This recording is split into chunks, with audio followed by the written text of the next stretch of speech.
Welcome, everyone. I'm so glad that you're here. It's really a gift that you're here, especially to come to a Dharma talk on suffering. That's such a rare thing that anyone wants to look at that. So here you are. So thank you for the whole world for that. The Buddha began his spiritual search because he wanted to understand the world's vast suffering. After he'd been protected from suffering as a young person, it must have been an enormous shock to see illness and aging and death. And we're no different. We've been trying to protect ourselves from suffering all our lives. And until we see the vastness of our personal suffering, we'll not be able to transform at the deepest levels. We'll simply continue finding ways to avoid what we don't like and grasp after what we do like. Until we're willing to experience our suffering, we'll generate more and more difficulty for ourselves and others. There's that adage, what isn't transformed is transmitted. So I'm so grateful for you for being here to transform your suffering so that we don't collectively continue to transmit it in the world. So what I want to talk about tonight is the origin of our suffering. What is this? What is suffering? And give you a model by which you might be able to understand and recognize the suffering as it arises in your own life. And then finally, to give us a practice that we can use when our suffering does arise so that we can use that practice to transform it instead of transmit it. That's what I hope to do. So let's talk about the origin of suffering. Where does it come from? Well, we see ourselves as separate beings.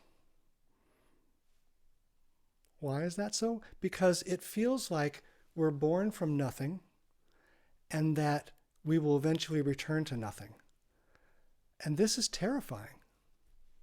To think that we just came out of the ether and will return to the ether, that's the essential human fear. That's the fear of death. And this is where our suffering arises from, ultimately. Because we see ourselves as separate beings pitted against time and pitted against the elements and pitted against each other, we generate strategies to protect ourselves from that. And those strategies in Buddhism are known as the three poisons. And that's by one label, you could describe them as greed, hatred, and ignorance. But that's just one label. There's lots of ways to describe them. And I don't want to get caught in those particular words. So when I bring up greed, we could also call that hatred. Grasping. Greed is wanting more of something. Or craving. Desiring. And when I use the word hatred, it could actually be phrased as rejecting or resisting or even judging. And when I use the term ignorance, we could say it's avoiding or withdrawing or tuning out. But however we want to phrase these, whatever words we want to use, the three poisons mean that we want more of what we think protects us. We want less of what we think threatens us. And we want to ignore anything that might shake up our current beliefs. I'm going to say that one more time because it's really important. So the three poisons really mean that we want more of what we think will protect us. We want less of what we think will threaten us. And we want to ignore anything that might shake up our current beliefs. Those are the three poisons. And that's how our suffering arises. that essential fear of being annihilated, arises as those three strategies.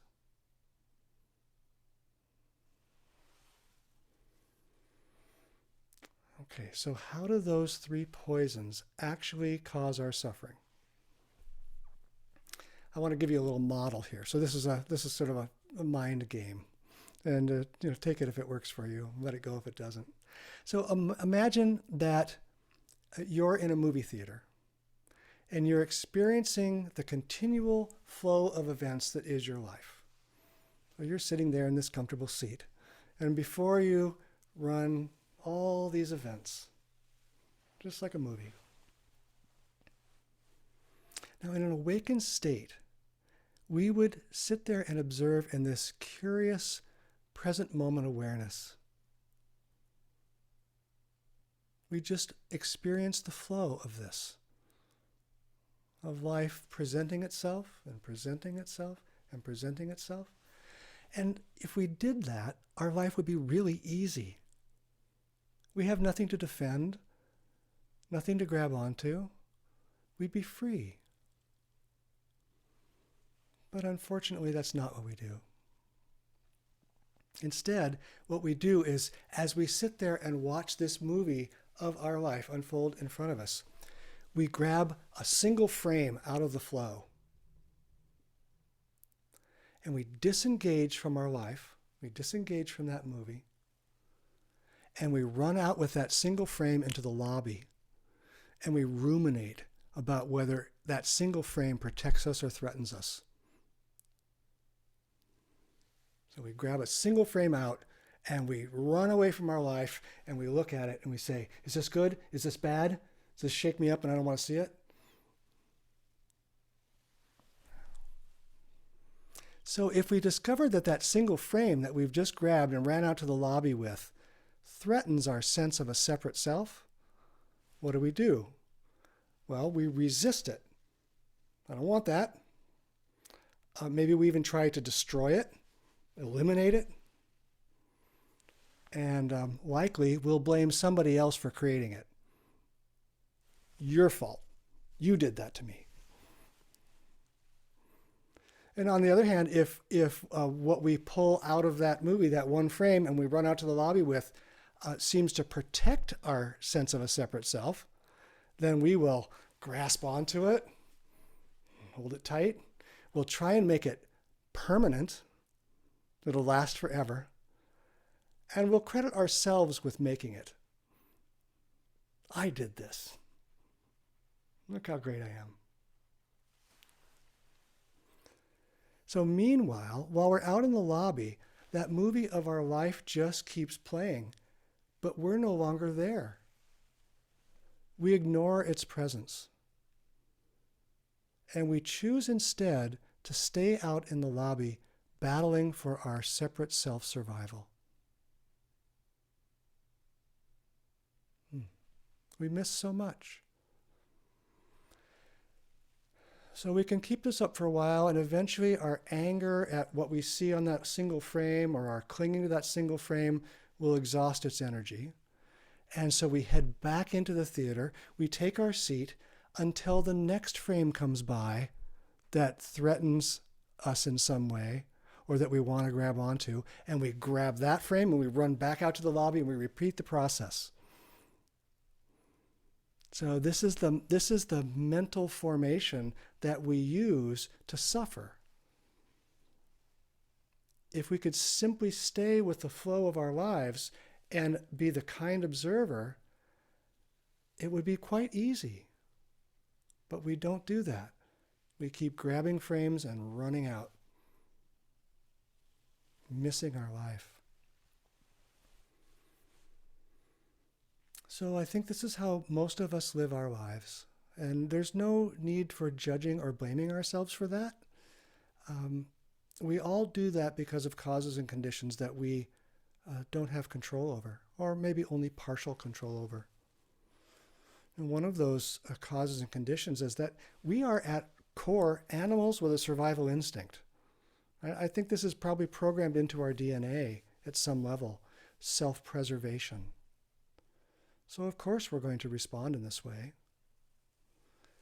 Doesn't mean we can't transform that, but it's there. It's a natural tendency. And another cause or condition that makes this habitual for us is that we've been raised in families and in a culture where we believe this process is the only way. In our culture, we teach ourselves that winners are the one who successfully accumulate everything that protects them. The more they accumulate of those things, the more they're the winners. And the losers are the ones who get defeated by the things that threaten them. And that the most reliable people in our lives are the ones who remain consistent by ignoring new information. We know they're going to do the same thing over and over and over again. They're reliable. So our culture raises these things to something that we would aspire to. Grab more great stuff for myself, accept no defeat, don't change. Those are the three poisons right there. So no need for self-judgment on this. It's a big deal, what we're engaging here.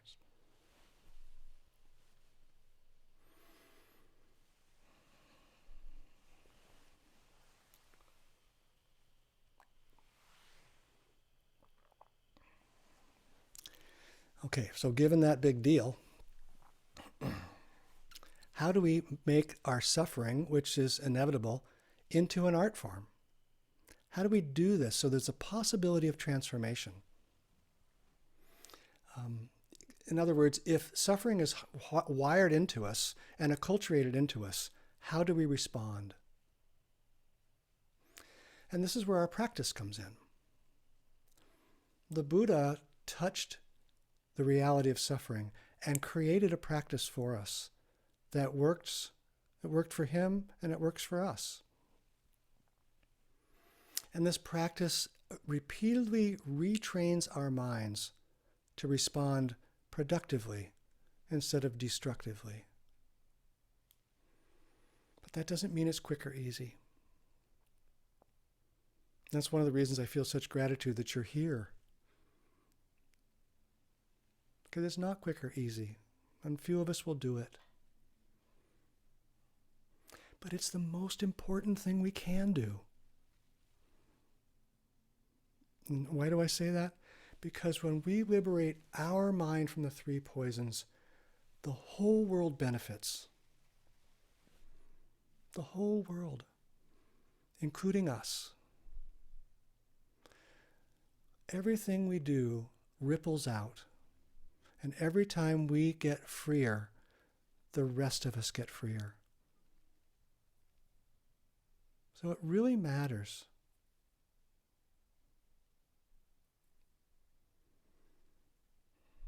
We have the possibility of living an awakened life that expresses compassion rather than the conflict that we usually know by living within the three poisons. By having compassion that expresses love instead of greed or avoidance.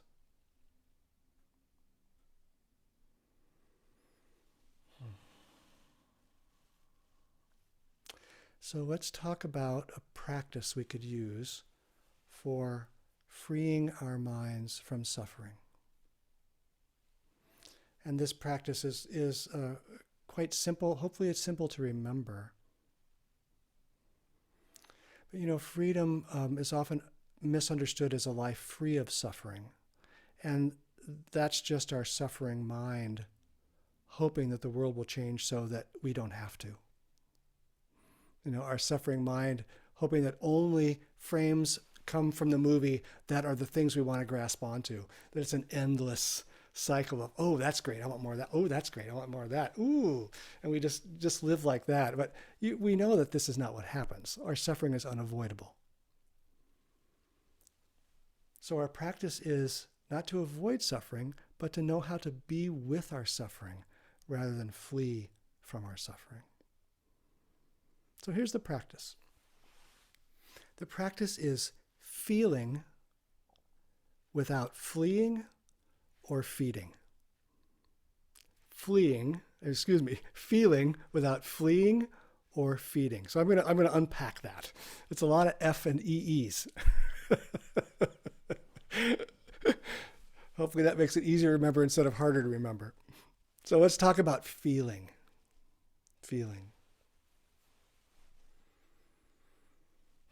When we become practitioners, we make a vow to be present for our lives. To be present for this moment and not be lost in the past and future. We make a vow to be present for just this. Just this feeling.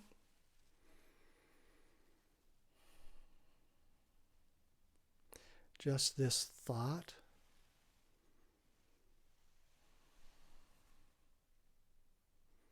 Just this bodily sensation.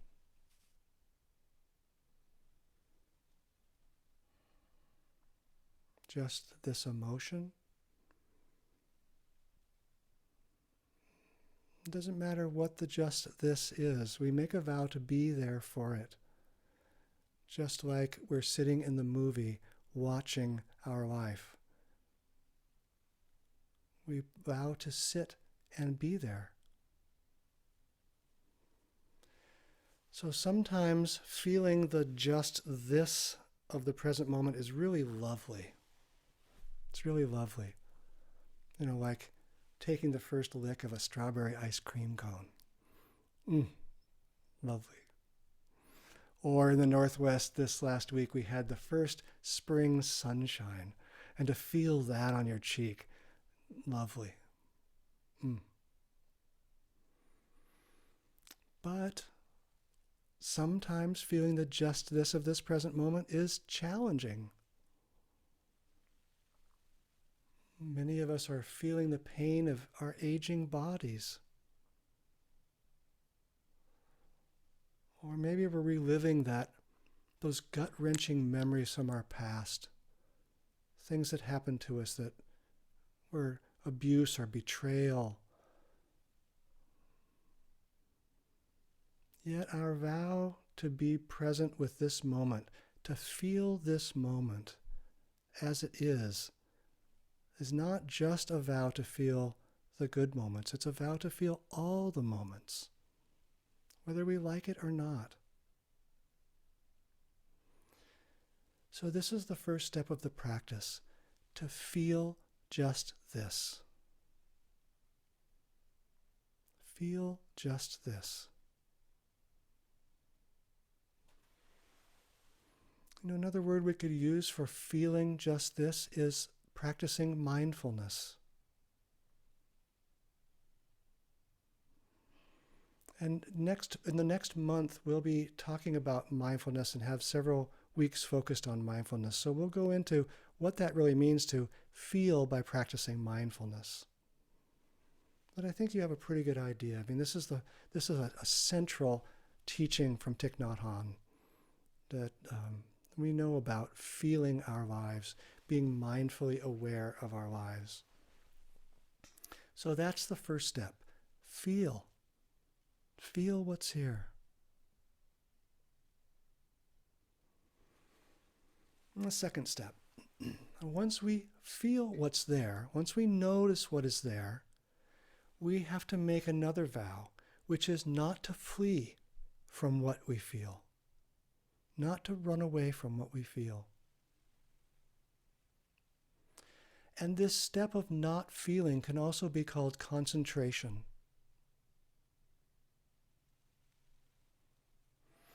When difficult experiences arise, we often don't want to stay with them. Right? When our body's in pain, we want the pain to end. Simple as that. When we feel shame, we want the shame to end. But concentration, but not fleeing, holds us in that experience. We vow not to flee from that experience. The question that comes up, of course, is why would we want to do this? Right? If we're feeling something difficult, if we're feeling our suffering, why would we not want to flee our suffering? I mean, isn't it better to get things over with as soon as possible? Let's get on with it, let's go. And here's the reason. Suffering is our teacher. Suffering is the mud in which our lotus grows. And if we don't nurture the mud, we don't grow a beautiful lotus flower. We have to stay there and tend to the mud. We know all too well how to flee the mud. We all do it all the time in subtle and gross ways. We know that already. But this practice asks something different of us. To not flee, to stay there, to unflinchingly lean into our suffering so that we can have the possibility of seeing the truth of our suffering. So as I do this practice of not fleeing my suffering, it's really interesting what I learn about my suffering. So one of the things I've learned about it is that usually my suffering lasts about 10 to 12 breaths. It has its own life cycle. It comes on,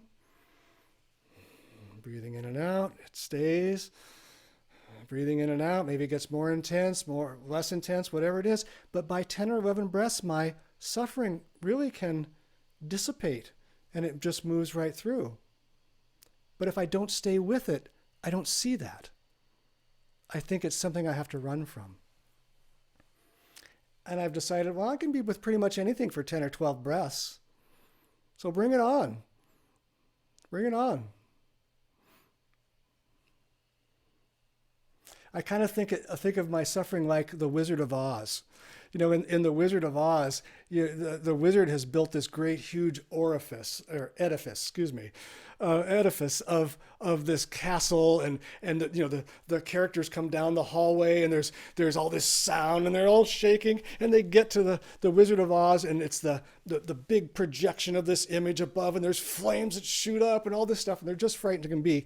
And then Toto runs up and pulls the curtain back, and you see a frightened little old man there pulling all these dials and pretending that the Wizard of Oz is some great and powerful thing, but it's really just this scared guy behind the curtain. And my suffering wants to say, pay no attention to that man behind the curtain. It wants to be powerful and something. But if I can not flee it, I see it for what it is. It's made up of little constituent elements that don't have that much power. And the only thing that held it together as the great and powerful Oz was my idea about it. So when I don't flee, I see the truth of it. I see that the truth that my suffering is impermanent. It lasts 10 or 12 breaths usually.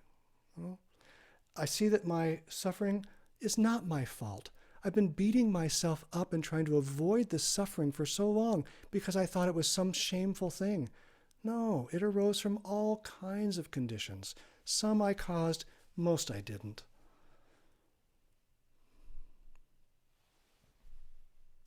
It's not the Wizard of Oz. It's something simple that I can be with. So in that concentrated space of not fleeing our suffering, the possibility of insight arises. Possibility of insight arises.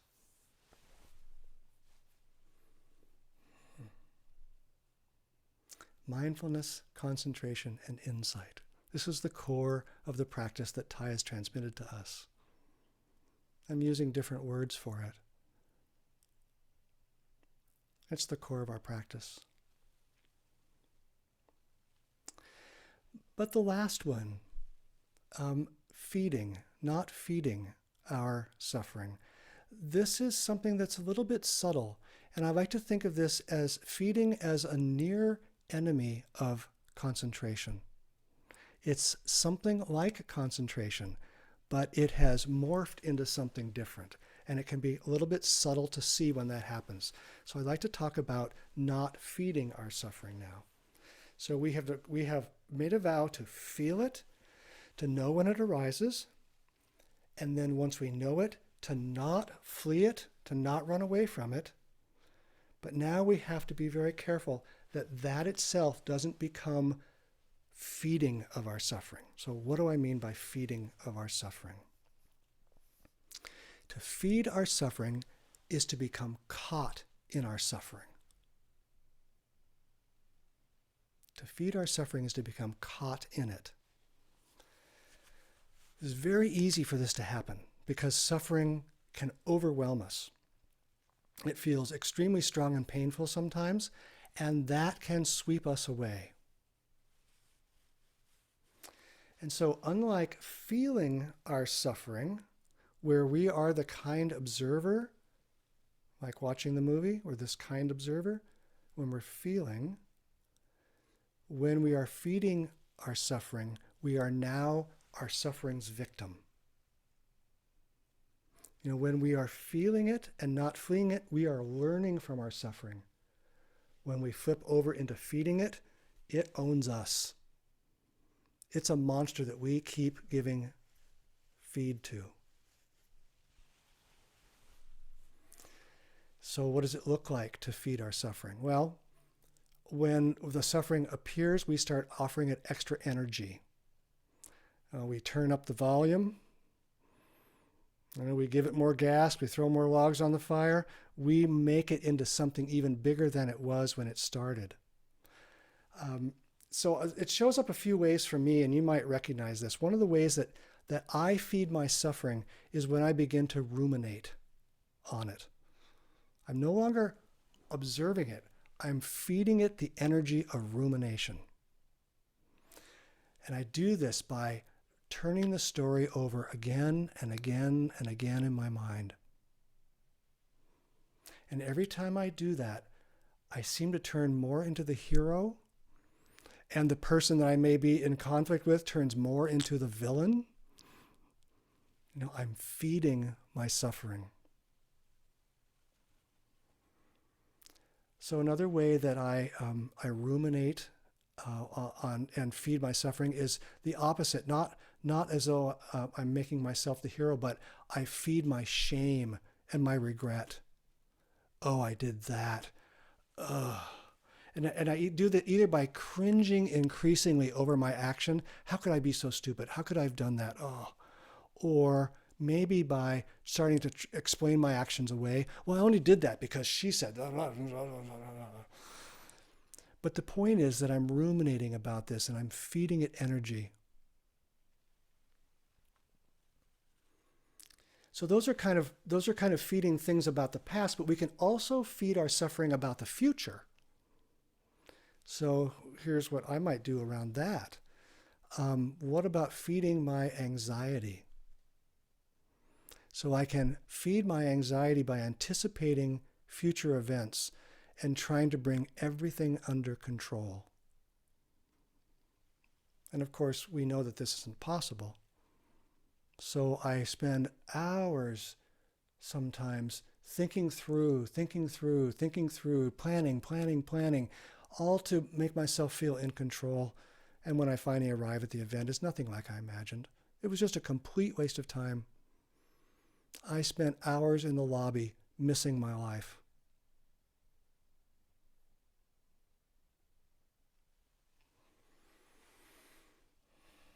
Okay, so let's try and put it all together. How do we do this? How do we feel without fleeing or feeding? Let's talk about how we feel first. In order to feel, we come home to ourselves in the present moment. We come home to ourselves in the present moment. And returning to our breath is the classic way to do this.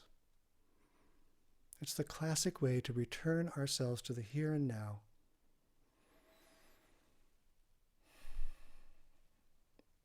So when I come back to my breath, I open up a space, and in that space, I can feel my life. It's like when you're in the movie theater, you decide to actually open your eyes and be the kind observer of the movie of your life. Before you came back to your breath, maybe your eyes were closed. So we come back to our breath. And in those moments when we've come back to our breath and we're here for our life and suffering arises into that open space, because inevitably it will, then we vow to feel it. We say, I can be with this. And my hope for all of us is when we do that, we trust our own wisdom and our own experience. Your wisdom is what knows that suffering is present for you in this moment. No one can tell you that from outside. Your wisdom knows that. And your wisdom knows from your own experience that your suffering arises from causes and conditions that are beyond your control. No need to judge yourself for your suffering. And in that open space, your wisdom knows that your old ways of meeting your suffering have not set you free. They haven't. It hasn't worked. All this rumination, all this feeding of your suffering, all this fleeing of your suffering, it has not worked. So you vow to feel your suffering here and now. You vow to trust your mindfulness practice.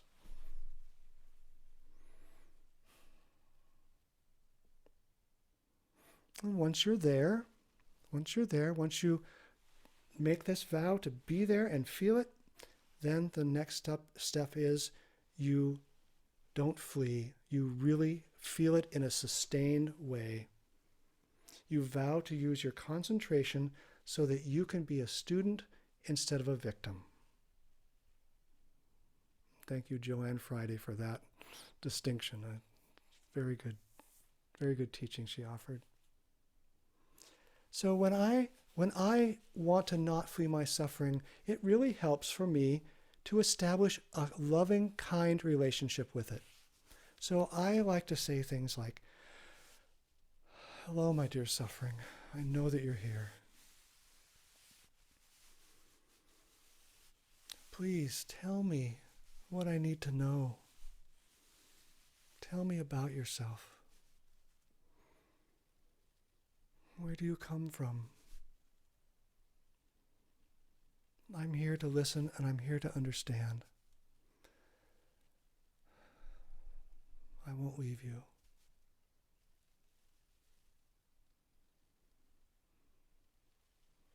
So as I stay with that suffering, I notice any attempt I'm making to start to feed it, to cross that fine line between saying, I'm going to be here for you and I'm going to feed you. I notice because it's subtle and my mind wants to do that. So I really have to notice when I'm being swept away by my suffering instead of learning from my suffering. Notice when I ruminate instead of witness my suffering. Yeah. So I notice when I start to feed my suffering instead of feel my suffering. And when I find that that's happening, when I find that I've tipped over into starting to feed my suffering, I start again. I come back to my breath. I come back to my vow to feel this life, and I start all over again. So that's the practice. Feel our lives.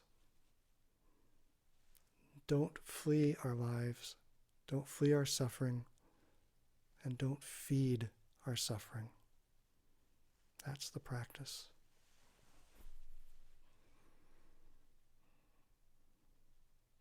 I hope you'll join me, because the world needs us to do this. I need to do this together with you, because I can't do this on my own. We can't do this alone. So please, will you join me? Feeling your life and not fleeing your suffering and not feeding your suffering.